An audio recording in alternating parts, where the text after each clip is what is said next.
Eleanor Hayes woke up on the morning of her 81st birthday, feeling the same way she did every morning, slowly, stiffly, and with her heart a little heavier than the day before. Her bones creaked like the settling wood panels of her old farmhouse in Vermont, and her breath gathered in her chest like cold mist.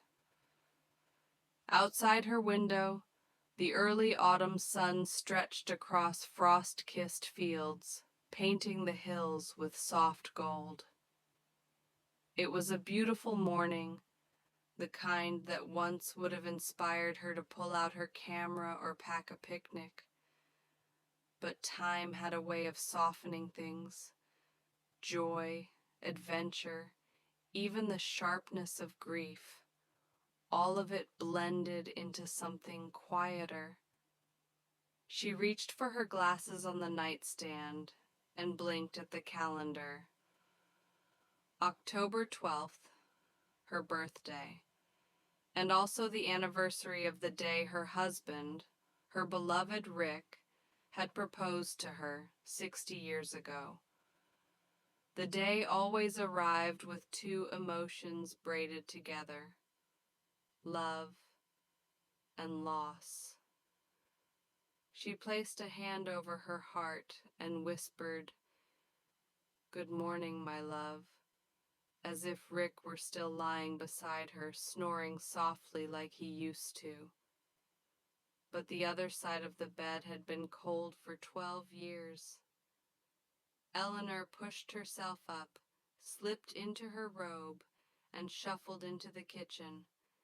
The house felt too big, too quiet, as though it swallowed sound rather than holding it.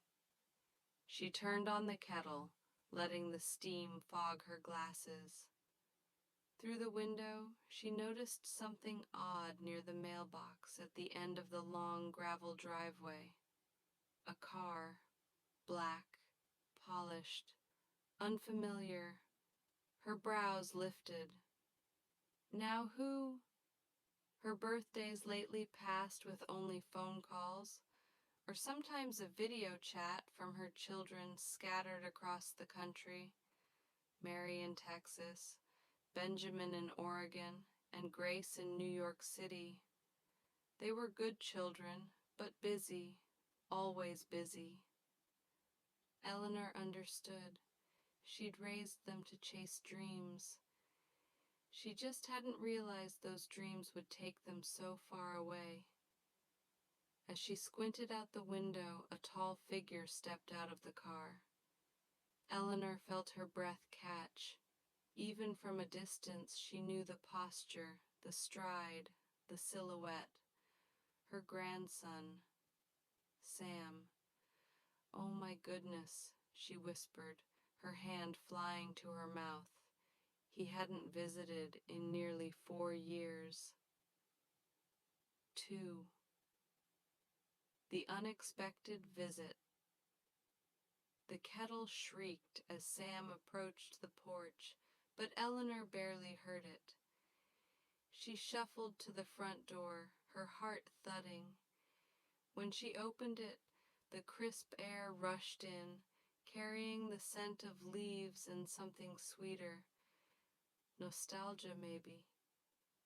Sam stood there, older than she remembered, broader in the shoulders, his dark hair now trimmed short instead of curling wildly like it had in high school. "Hi, Grandma," he said softly. Eleanor pressed a trembling hand to her lips, then reached for him. Sam stepped forward immediately, folding her into a hug that lifted the ache in her chest. "My boy," she whispered into his coat, "you're really here." He pulled back with a small smile. "Happy birthday." She ushered him in, fussing the way she always had, taking his coat, patting his arm, looking him over as if making sure he was real. "What on earth brings you?" she asked, trying not to sound too astonished. "Your mother didn't say a word." She didn't know, he said, settling at the kitchen table. I wanted it to be a surprise. Eleanor poured 2 cups of tea, taking a moment to study him. His eyes looked tired. There were faint shadows beneath them, and an uneasy tension in his jaw. You look thin, she said.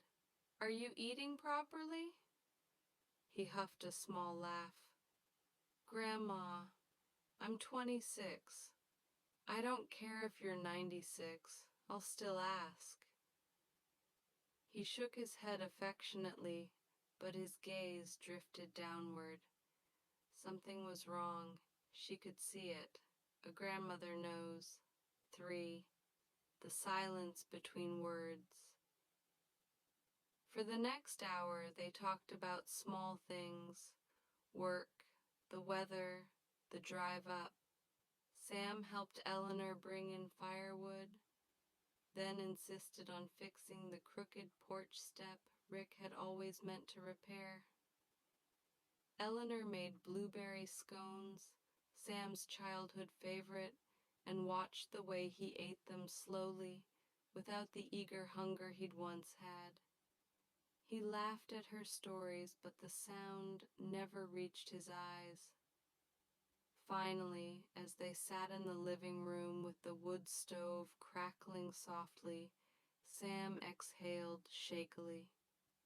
Grandma, he said, staring at the flames, I need to tell you something.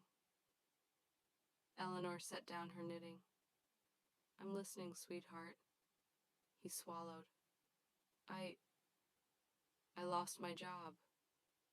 She blinked. Oh, Sam, I'm sorry. That's not even the worst part, he whispered. I messed up. Really bad. They said His voice cracked. He pressed his hands together tightly, knuckles white. In that moment, Eleanor saw not a grown man, but the same little boy who used to run crying into her arms after scraping his knee. The one who believed she could fix anything with a bandage and a cookie. She leaned forward. Tell me. It poured out of him then. Pressure. Long,